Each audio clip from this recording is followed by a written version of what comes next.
Good evening, everybody. Hold on one moment for me. There we go. Good evening. The dark skin activist is in the building.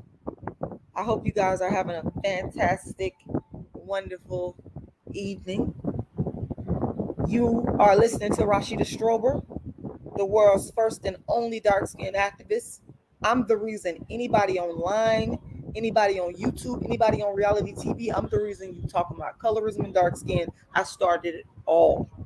That's right. Some of y'all get mad when I say that, but I'm only here to tell the truth. I started the first movement in recorded history to fight to end colorism and darkism. And I called the movement dark skin activism. Started in 1998. Dark skin activism consists of me writing plays and books about only dark skin and colorism, and also doing lectures, the darkism talks, the dark skin activist talks on the dark skin activist tour. I've also written more books on dark skin than anybody in the world. Those books include Darkism, 25 Ways Dark Skinned People Are Discriminated Against, A Dark Skinned Woman's Revenge, which there's a book version and a play version, How to Be the Hottest Dark Skinned Chick on the Planet, and How to Be the Hottest Dark Skinned Chick on the Planet is the first motivational book ever written for dark skinned females. And I have created the first platform starting in 98 to fight to end colorism. Now, for years I was toiling before there was a social media, before social media even existed. But I've decided to bring dark skin activism to the social media masses, creating the first YouTube channel that exclusively deals with colorism and dark skin. And while nobody cared about talking about colorism back in 2010 when I brought it out, when I really started to get popping in terms of going viral in 2015, that's when people started mocking me and then they started stealing from my platform. So anybody that you see that's talking about colorism, yes, they have stolen from the platform of Rashida Strober, the world's first and only dark skinned activist. And the only black woman, the only woman that I ever give credit to that started along when I started before there was social media is a woman named Cola Booth. All right. If you want to support the work that I do, I encourage you to go to my website, darkskinactivist.com. Once again, darkskinactivist.com, and check out the website. You will find that you can download a free ebook copy of my book, Darkism. You can also donate to my Cash App. My Cash App is $Rashida Lala. Once again, $Rashida Lala. And I put the Cash App inside the chat box. I've also put the Cash App and the PayPal where you can donate. You can look at my channel and look under the description or look at the comment section, and you'll see the Cash App, you'll see the PayPal, and you'll also see my GoFundMe. Speaking of my GoFundMe, you can always Google Rashida Strober GoFundMe and it will come up. My short-term goal with the GoFundMe is to reach $11,000. My long-term goal is to reach $1 million so that I can travel all over the world and spread this message about dark skin, darkism. Okay. All right. Also, guys, make sure you like and share this video as well. Now, I want to talk about Ready to Love. Okay. Ready to Love is a black dating show produced by Will Packer that is broadcast on OWN, Oprah Winfrey's network. And I've been a fan of Ready to Love since the show first came out. I've been watching it since the show first came out. Let me tell y'all something. I love Ready to Love because it falls in line with dark skin activism. My goal with dark skin activism has always been to bring the black man back to the dark skinned black woman in balanced numbers. Y'all, that has always been my goal. And I love Ready to Love because that is exactly what the show is doing. Not necessarily in terms of bringing the black man back to only dark skinned women, but I will say that they've done a pretty decent job of putting a good amount of dark skinned women on the show. So to me, it falls in line with the objectives of what dark skin activism is and what I'm all about as the world's first and only dark skin activist. So I've been following the show, and there's different forms of darkism that I've discussed over the time period that Ready to Love has aired on network.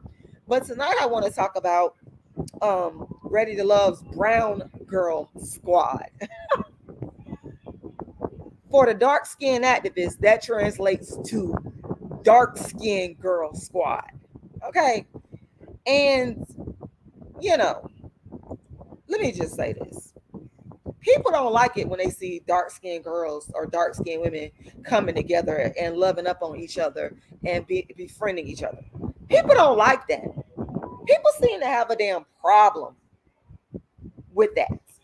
You know what I'm saying? Because in the black community, light skin, and this ain't no shade to light skinned people at all.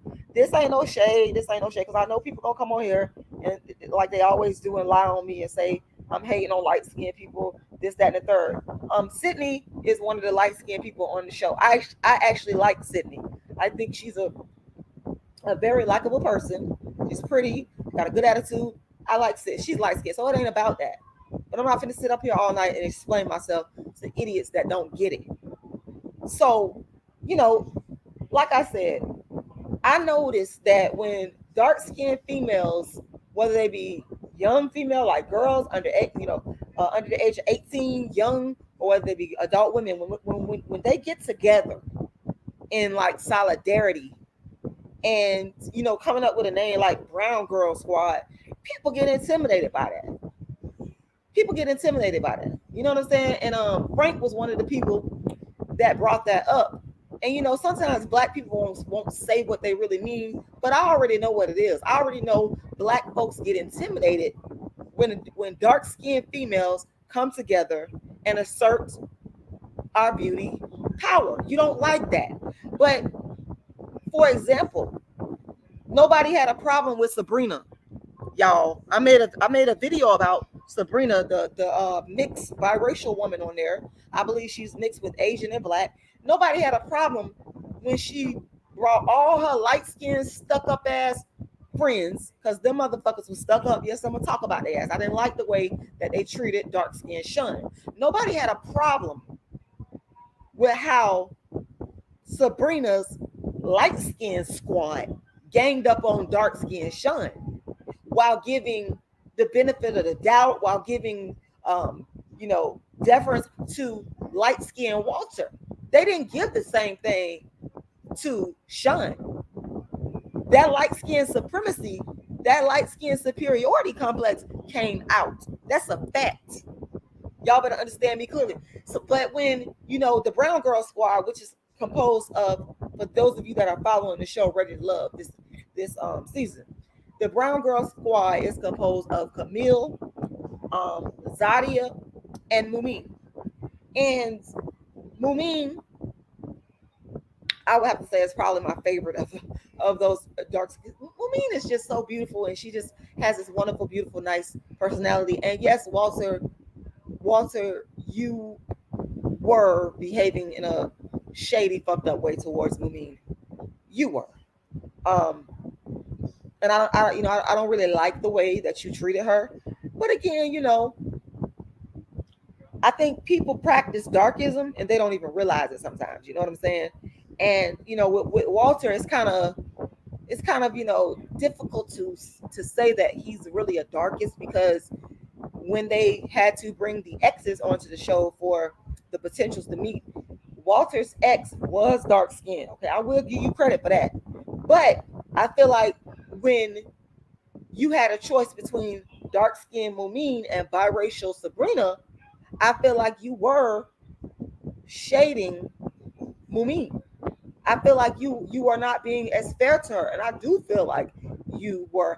I just think that when black men, a lot of y'all, when y'all are given a choice between a dark skinned woman and a light skinned woman, y'all choose light skin a lot of times. And I see that that's kind of going on with Walter. I mean, he might deny it, but I'm telling you, this is my perception of it. But the thing is, I want to get back to the topic of this, the Brown Girl Squad. the elephant in the room is that people have a problem with dark-skinned females coming together, celebrating their beauty, with camaraderie, enjoying each other, and uplifting each other. People have a problem with that in the Black community. Black folks expect for the dark-skinned women to be praising the light-skinned women. And y'all motherfuckers know y'all do this. Y'all in the Black community expect for the dark-skinned women to be uplifting the light-skinned women. To be going around talking about, oh, your hair pretty. Oh, your skin pretty. Oh, she's so pretty. Y'all expect the dark-skinned females to give compliments to light-skinned females, to make them popular, to make them feel good. And that is not what is going on Ready to Love with this Brown Girl Squad. These females believe that they are just as worthy. Okay.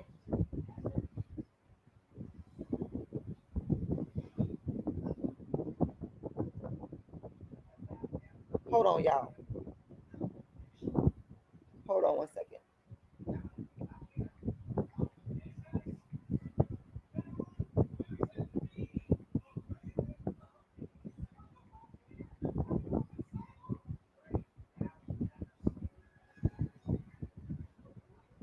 Give me a second, y'all.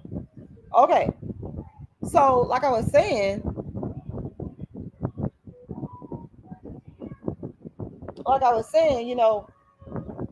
dark skinned women, even back when I was in school, I always remember,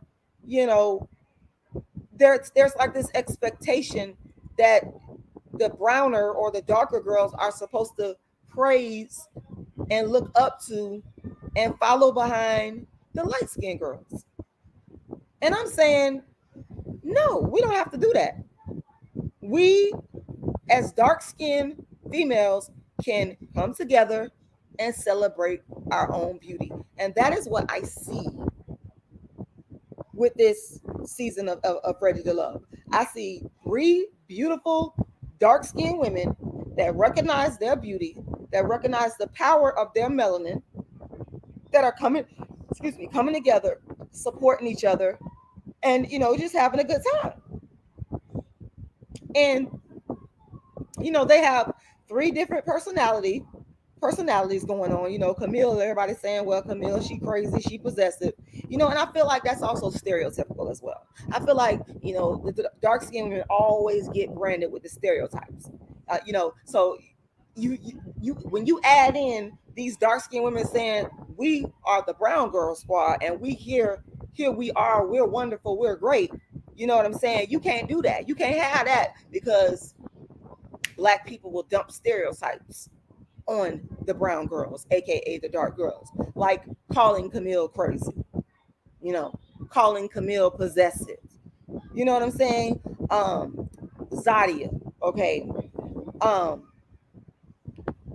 painting her as some type of aggressive, outspoken woman where she needs to stay in her place. That's the feel I get. And I did feel that I will say that I felt that Zadia was a little bit rude on that one episode where she just got ramped up for no reason. But the Black community will use an instance like that to blow it up and try to make a dark-skinned woman look bad, make a dark-skinned woman look aggressive, just it casts us in a negative light, trying to push us down when we're trying to come up. And then you have Mumin, who it has a wonderful, sweet, kind, caring disposition and personality. And I didn't like the way that light-skinned Walter was coming at her. I didn't like the way that he tried to paint her. I do believe he used the word petty. I don't feel like he owned up to the way that he was mistreating her. You know what I'm saying? I don't feel like he owned up to that. I feel like he dumped it all off onto her as a reason. He needed a reason to continue on with Sabrina, light-skinned Sabrina. He needed a reason to do that. Walter, you're full of shit. Because Mumin is a sweetheart. I mean, to me, of all these of all the females on here, I think in terms of personality, I think Sydney, who's light skinned, and Momine, they have wonderful personalities, you know. But for a dark skinned girl, if she makes one mistake, just one mistake, that's all it takes for a dark skinned girl to be cast aside, like how Walter is, doing her. All he had to do was just say, you know what, I'm gonna go ahead and pick Sabrina. Just be straight up about it.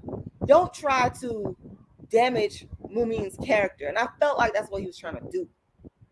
I felt like he just wasn't being fair to her. He just wasn't being upfront to her.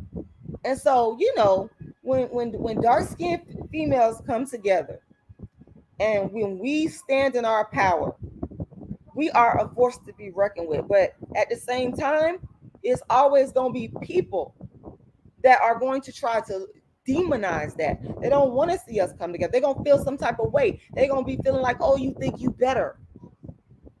But how many times have I seen the Black community have no problem with a light-skinned female leading the pack of Black females? How many times have I seen that? See, you motherfuckers are hypocritical. I've seen it in the school systems, K through 12 and beyond. I've seen it in the churches. You understand me? In the club, in the music videos.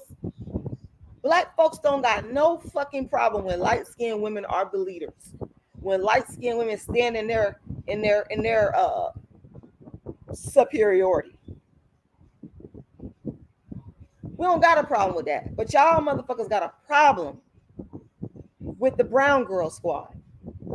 With the brown girl squad laughing and joking. Because, Zadia and Camille, they were sitting next to each other in this one scene. They were having dinner or whatnot, laughing and joking and being happy. Why do you motherfuckers have a problem with dark-skinned women coming together, being happy and supporting each other?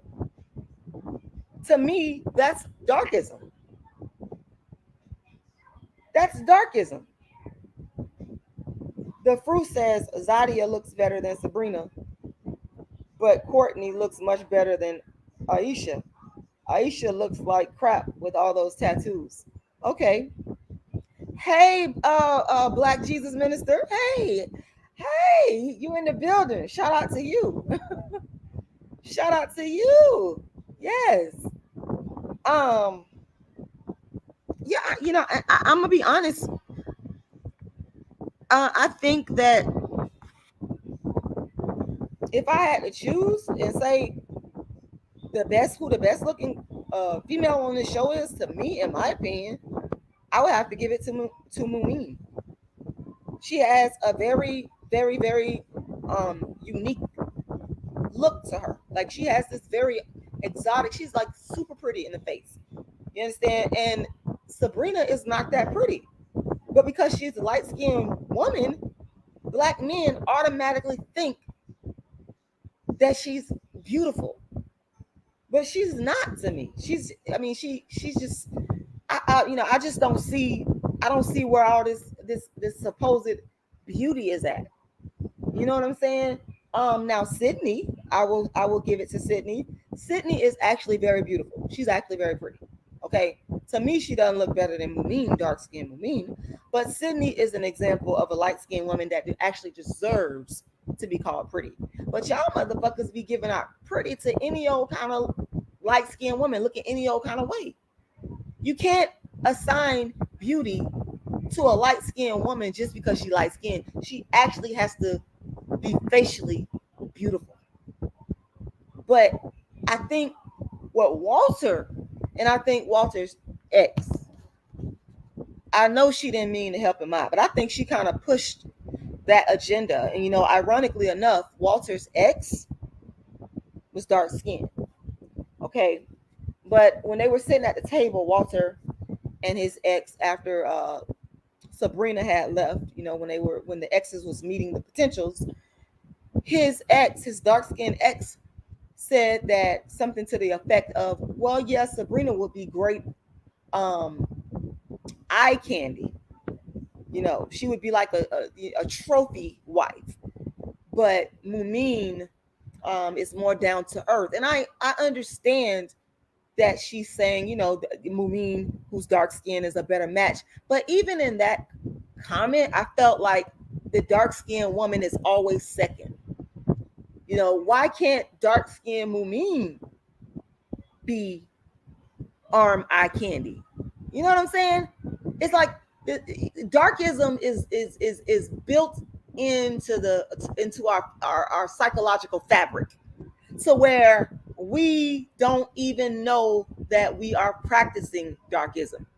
You have a dark-skinned woman saying basically that, yeah, this light-skinned woman would look better on your arm than this dark-skinned woman, but pick the dark-skinned woman because she's more down to earth. See, we got to be down to earth.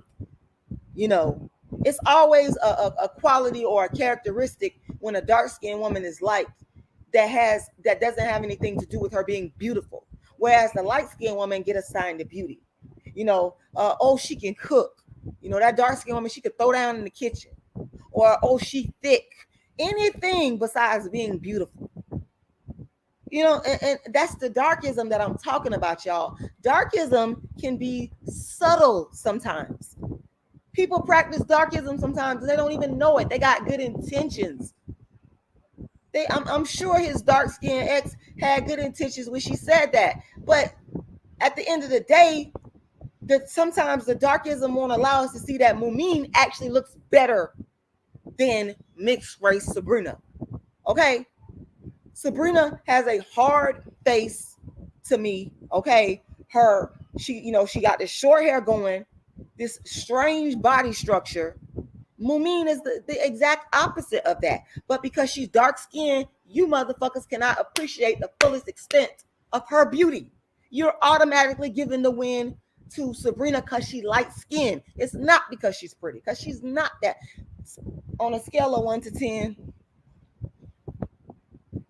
with 1 being the lowest and 10 being the highest, I would have to give Sabrina, at best, I would give her a 4. Mumin, I would give her a 9. But because, again, black people can't see we can't see the beauty in the dark skin. We can't see the ugly in the light skin. We cannot see it. It's fucked up. And I've seen this shit time and time again. I told y'all, growing up, I seen black men choose ugly light-skinned women. They were fucking ugly over pretty light-skinned, over pretty dark-skinned women. I seen this going through high school. I seen this going through college because y'all refuse to recognize, y'all refuse to see the ugly that is in light skin. You can't see it. You become blinded to it. The fruit says Sabrina is a 3 and Mumin is a 4. Okay. Okay, I got you. The fruit also says Zadia is absolutely beautiful, but I don't believe in calling any woman eye candy. That is objectifying women and wrong. Okay, I got you. Game Changer, shout out to you. Game Changer 00100 in the building. Shout out to you. Soul Love Real says, help me out here. Is this some kind of reality show Rashida is talking about? If so, really? Yes, it's a reality show called Ready to Love. Give me a second and let me share my screen with you guys. Hold on one second. For those of you that are not familiar. I'm going to share my screen. I'm not going to be on here long, y'all, because I'm actually not feeling good.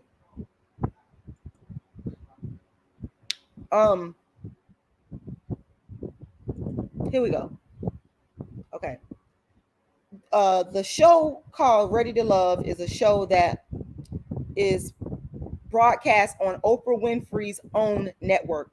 Ready to Love is a black dating show where they go to different cities and They bring together Black singles that are looking to be in a relationship, looking for love. They're ready to love. And so I believe the first few episodes was based in Atlanta, and then Houston, and then now this is DC. The most recent episode is DC. Um, the Brown Girl Squad is made up of Camille, that's in the orange, Mumin, that's in the purple, and Zadia, which is in the blue. So I'll just try to pull up some of their pictures. That's Zadia. She's a member of the Brown Girl Squad. That's Mumin, who's also a member of the Brown Girl Squad. And there's Camille. Okay. So as you can see clearly, these women are all dark skinned and they're beautiful. And so yeah.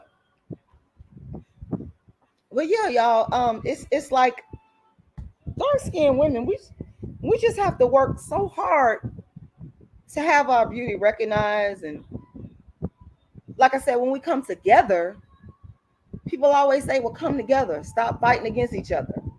But when you see dark skinned women coming together, that's a problem too. It's like people are offended that dark skinned females are finding power within the collective of dark skinned females. But y'all got no problem with the light skinned women that click up. I don't hear people speaking out against light skinned clicks. I've seen light skinned clicks my whole life, y'all. I've seen it. Like I said, in school, obviously, on the job, in church, definitely in education, I've seen light skinned females click up with each other. And nobody has a problem with it. But all of a sudden, it's a big deal because you see 3 dark skinned women that are standing in their dark skinned femininity and in their power. If anything, we should be celebrating it. We should be happy about it. It's not a detriment. If these 3 women are finding strength in each other, sisterhood in each other, then what's the problem? What's the problem? It shouldn't be a problem. But y'all, that's all I have to say. I'm gonna get on up out of here. I'm kind of feeling woozy. I hope I ain't pregnant. I'm just gonna put it out there. Ooh, child, I feel like very dizzy right now. I've been feeling dizzy and woozy for a while. But yeah, that's why I'm getting off here early, because I just kind of don't feel good. But I wanted to definitely come on here and make sure I got this out, because this is really on my heart. I wanted to come on here and speak about this. I want to thank y'all for taking the time to watch, to listen to what I have to say. And like I said, I hate to get off here early, but I really don't feel good. If you guys want to support, y'all know what to do. You guys can go to my Cash App, which is $rashidalala. Once again, $rashidalala. You can also go to my GoFundMe by Googling Rashida Strober GoFundMe. Or you can go to my PayPal, which is icecreamladydream@yahoo.com. Or you can go to my website, darkskinactivist.com. Once again, darkskinactivist.com. And you guys can find all my Cash App and my PayPal and all that information there. And I thank y'all for watching, and y'all have a lovely evening.